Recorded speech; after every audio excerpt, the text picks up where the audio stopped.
안녕하세요.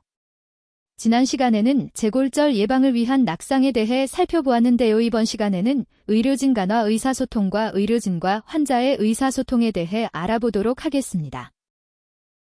목차는 첫 번째로 다학제 간 의사소통, 마지막으로 노인과의 의사소통입니다. 학습 목표는 다음과 같습니다. 다학제 간 연계에 대해 설명할 수 있다. 노인과 의사소통에 대해 설명할 수 있다. FLS는 프랙처 리에이전 서비스의 줄임말로 골다공증성 골절 환자의 재골절 예방을 위한 다학제 통합관리 시스템입니다. 정형외과, 간호, 영양 등 여러 분야가 연계되어 검사, 치료, 교육, 상담을 포괄적으로 제공합니다. 재골절 예방 서비스 코디네이터 경험의 연구에서 보면 FLS 코디네이터들은 실제 현장에서 다양한 어려움을 경험하고 있습니다. 특히 정형외과나 재활의학과 같은 임상 경험이 부족한 경우 수술 방법이나 치료 관리에 대한 지식과 기술이 부족하다고 느끼고 있었고 골다공증 대상자에게 필요한 영양 지식, 인지장애로 대상자와의 소통 능력, 그리고 지역사회 연계 방법에 대한 이해도 부족하다는 의견이 많았습니다. 이러한 한계를 극복하기 위해서는 단순한 지식 보완을 넘어서 다학제 간의 원활한 의사소통 체계가 반드시 필요합니다. 이 도식은 골다공증성 골절 환자의 재골절 예방을 위한 다학제 연계 흐름을 보여줍니다. 환자가 새로운 골절로 응급실을 방문하면 정형외과나 응급실 진료를 통해 골다공증성 골절 대상 환자를 조기에 선별하고 평가하게 됩니다. FLS 평가를 통해 골다공증 치료가 필요한 환자인 경우 의료진은 골다공증 치료, 낙상 위험 평가, 운동치료, 교육 프로그램까지 각 영역별로 연계된 관리를 시작하게 됩니다. 이 과정이 효과적으로 이루어지려면 FLS 데이터베이스 시스템과 각 진료과 간의 의사소통이 원활해야 하며 정형외과, 내과, 간호, 물리치료, 영양팀 간의 협력이 핵심입니다. 즉, FLS는 단순한 진료가 아니라 의사소통 기반의 통합적 관리 체계라 할 수 있습니다.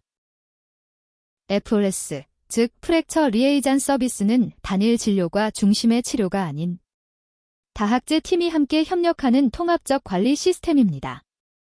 이 그림처럼 FLS에서는 정형외과 의사, 내과 의사, 재활의학과 전문의, 간호사, 물리치료사, 영양사, 사회복지사 등 다양한 분야의 전문가가 함께 참여합니다.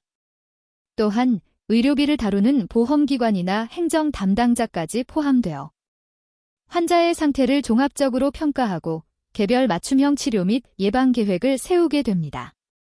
그 중심에는 FLS 코디네이터가 있어 모든 정보와 활동을 조율하고 환자가 치료 과정을 잘 따를 수 있도록 안내하는 역할을 합니다. 이처럼 다학제 간의 유기적 소통과 역할 분담이 이루어질 때 골다공증성 재골절 예방하는 효과는 극대화될 수 있습니다. 이 연구는 고관절 골절 이후 노인 환자에게 다학제 간 팀 기반 재활이 기존 치료에 비해 얼마나 효과적인지를 메타 분석으로 비교한 결과입니다. 결과적으로 ADL 일상생활 수행 능력, 신체 기능, 이동성, 생존율, 삶의 질 등 총 4가지 주요 지표에서 다학제 치료가 기존 단일 치료보다 유의미한 향상을 보였습니다.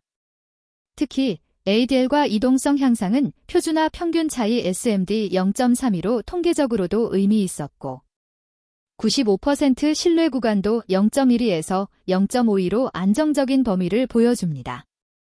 결론적으로 정형외과, 재활의학과, 간호, 영양, 물리치료 등 여러 분야가 함께 협력하여 구성된 팀 기반의 체계적인 재활 치료는 고령 골절 환자의 신체 기능 회복과 이동성 개선에 효과적이라는 것을 확인할 수 있습니다.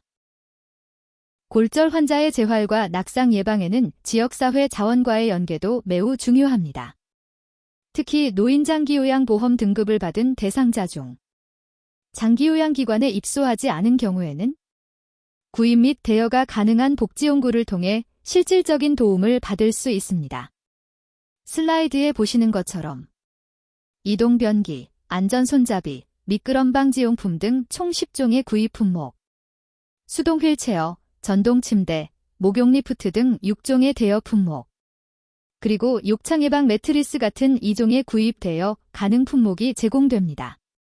또한 본인 부담금은 등급에 따라 차등 적용되며 기초생활수급자의 경우 전액 무료, 감경 대상자는 6에서 9%, 일반 대상자도 15%의 부담으로 연간 최대 160만 원까지 지원받을 수 있습니다.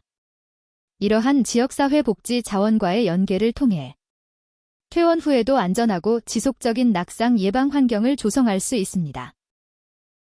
앞서 설명한 의료진 간의 소통도 중요하지만 환자와의 의사소통 또한 중요합니다. 특히 고령화 시대의 재골절 환자 다수가 노인이기 때문에 노인과의 효과적인 소통이 더욱 중요해졌습니다. 의료 현장에서 노인 환자와의 의사소통은 여전히 많은 장벽이 존재합니다. 기사 제목처럼 노인 환자와 대화, 제대로 하고 있나요? 라는 질문은 우리가 실천하고 있는 소통의 현실을 돌아보게 만듭니다. 실제 병원에서는 환자의 청력, 인지력, 말속도를 고려하지 않고 매뉴얼처럼 빠르고 일방적으로 안내하는 경우가 많습니다. 노인은 질문을 한 번에 이해하지 못하거나 반복해서 물을 수도 있는데 그럴 때 의료진이 무시하거나 답변을 잘라 말하는 경우도 흔합니다. 또한 대기실에서 이름을 부를 때도 즉시 반응하기 어렵고 젊은 사람처럼 빠르게 움직이지 못한다는 특성도 배려되지 않는 경우가 많습니다. 따라서 노인과의 의사소통은 단순히 말을 전달하는 것이 아니라 그들의 속도, 감정, 인지 능력, 청각 상태까지 고려한 전략적 접근이 필요합니다. 슬라이드는 재골절 예방 서비스를 담당하는 코디네이터인 간호사의 실제 경험을 담고 있습니다. 간호사는 노인에 대한 기본적인 지식뿐 아니라 환자에게 내용을 효과적으로 전달할 수 있는 교육 기술, 그리고 재활과 이동에 대한 이해와 공감 능력까지 필요하다고 말하고 있습니다. 특히 노인 환자의 경우 단순히 정보만 제공해서는 부족하고 이해하기 쉬운 표현과 반복적인 확인, 그리고 실제 움직임이나 생활 반응까지 고려한 교육이 중요하다는 점이 강조됩니다.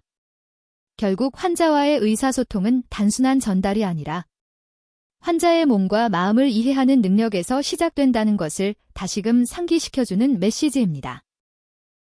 노인과의 의사소통이 어려운 이유는 단순히 말이 잘 안 들려서가 아닙니다.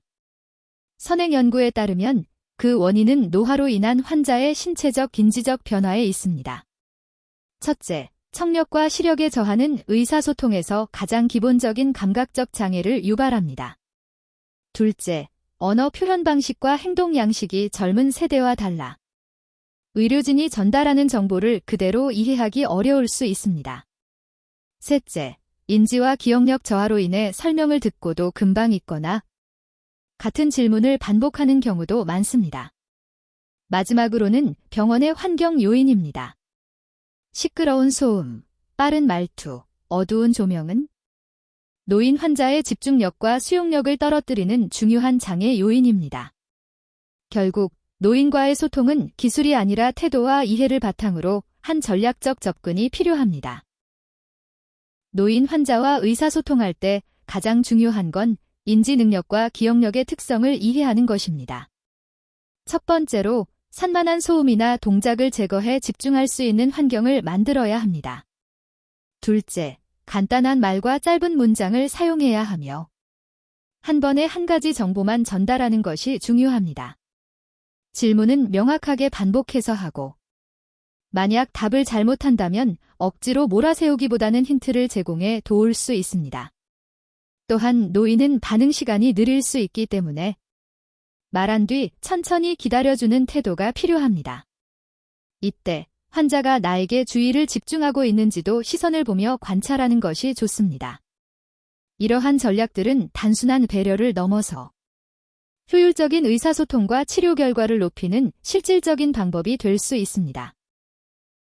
노인 환자 중에는 청력이나 시력이 저하된 분들이 많아 기존 방식의 의사소통이 어려운 경우가 자주 발생합니다. 이럴 때는 AAC, 즉 보완대체 의사소통 도구를 활용하는 것이 효과적입니다. 화면에 보이는 그림처럼 그림이나 상징, 글자, 숫자를 활용한 도구는 말로 표현하기 어려운 환자들도 의미를 전달하고 반응할 수 있게 도와줍니다. 이러한 도구는 약국, 병원, 복지기관 등에서도 제작 및 배포가 점차 확대되고 있습니다. 또한 교육자료를 만들 때도 글씨를 크게 하고 시각적 이해가 쉬운 형태로 구성하면 의사소통의 장벽을 크게 줄일 수 있습니다. 결국 중요한 건 도구보다 환자의 입장에서 접근하는 태도입니다. 이런 작은 배려가 노인의 안전과 자존감, 치료 참여도까지 높일 수 있습니다. 노인과의 의사소통은 단순한 설명이 아니라 교육과 행동 변화까지 연결되는 과정입니다. 특히 재골절 위험이 있는 노인 환자에게는 환자와 가족 모두가 교육 대상이 되어야 합니다. 왼쪽 그림처럼 작은 환경 요인이 낙상으로 이어질 수 있으므로 가족이 함께 안전 환경을 관리하는 것이 중요합니다. 또한 병원에서는 골감 소증 여부를 확인하고 환자에게 현재 상태와 필요한 관리 내용을 간단한 문구로 요약해 설명하는 것이 도움이 됩니다. 예를 들어 오른쪽에 보이는 안내판처럼 다음 골밀도 검사 일정, 현재 복용 약물, 생활 속 관리 방법 등을 시각적 도구로 쉽게 정리하여 안내하면 이해도와 실천력이 높아집니다. 이렇게 환자 개인뿐 아니라 가족과 환경까지 고려한 통합적 교육 접근이 재골절 예방에 매우 효과적입니다. 의사소통 전략을 끝으로 재골절 예방 교육 8회기 교육을 모두 마쳤습니다. 그동안 경청해 주셔서 감사합니다.